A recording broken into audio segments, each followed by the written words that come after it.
భారత నావికాదళ చరిత్రలో హాంగోర్ అనే పేరుకు ఒక ప్రత్యేకమైన అత్యంత బాధాకరమైన చరిత్ర ఉంది. 1971 భారత్ పాక్ యుద్ధంలో పాకిస్తాన్కు చెందిన హాంగోర్ జలంతర్గామి భారత యుద్ధ నౌక కుక్రేని ముంచేసింది. స్వాతంత్ర్యం వచ్చిన తర్వాత యుద్ధంలో ఒక భారతీయ నౌక మునిగిపోవడం ఇదే మొదటిసారి. ఆ ఘటన కెప్టెన్ మహేంద్రనాథ్ ముల్లాతో సహా 176 మంది భారత నావికాదళ సిబ్బంది వీరమరణం పొందారు.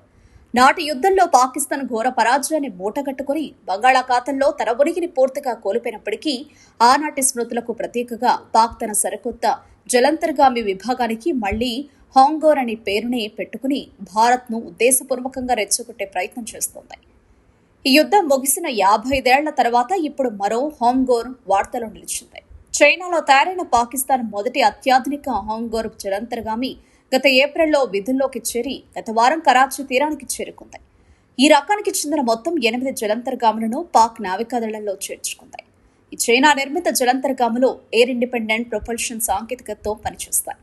ఇవి సాధారణ డీజిల్ ఎలక్ట్రిక్ జలంతర్గాముల్లా బ్యాటరీలను రీఛార్జ్ చేసుకోవడానికి మాటిమాటికి సముద్రం పైభాగానికి రానవసరం లేదు. ఎక్కువ రోజులు నీటి లోపలే మునిగి ఉండగలవు. కాబట్టి వీటిని గుర్తించడం శత్రు దేశాలకు చాలా కష్టం. ఇన్నాళ్లు పాకిస్తాన్ నావికాదళం కేవలం ఉత్తర అరేబియా సముద్రానికి పరిమితమైంది. కానీ కొత్త హాంగోర్ జలంతర్గాముల రాకతో బంగాళాఖాతంలోనూ తమ ఉనికిని చాటుకుంటామని పాక్ సీనియర్ అధికారులు బహిరంగంగానే చెబుతున్నారు.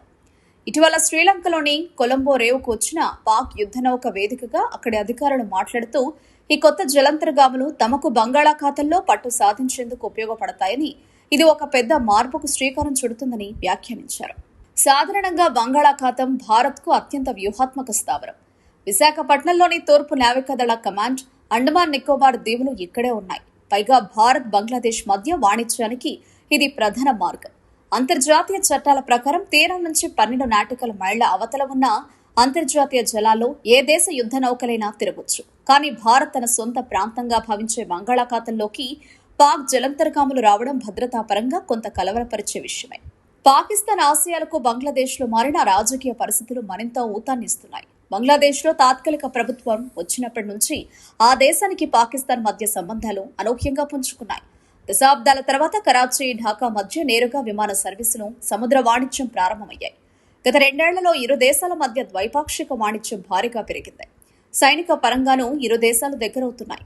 బంగ్లాదేశ్ వాయుసేన అధిపతి పాకిస్తాన్లో పర్యటించి యుద్ధ విమానాల కొనుగోలుపై ఆసక్తి చూపించారు.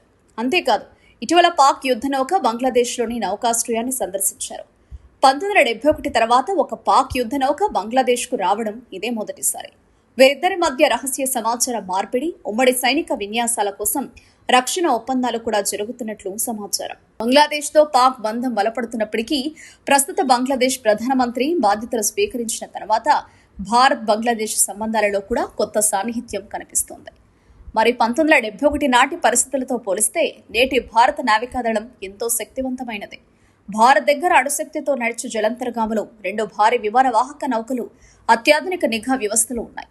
కాబట్టి కొత్త హాంగోర్ జలంతర్గాములతో బంగాళాఖాతంలో భారత ఆధిపత్యాన్ని పాకిస్తాన్ పూర్తిగా మార్చలేకపోయినా మరి సరిహద్దులో నిరంతరం విసుగు కలిగించే ఒక చిన్న సమస్యలాగా మారే అవకాశం మాత్రం ఖచ్చితంగా ఉందని రక్షణ నిపుణులు హెచ్చరిస్తున్నారు.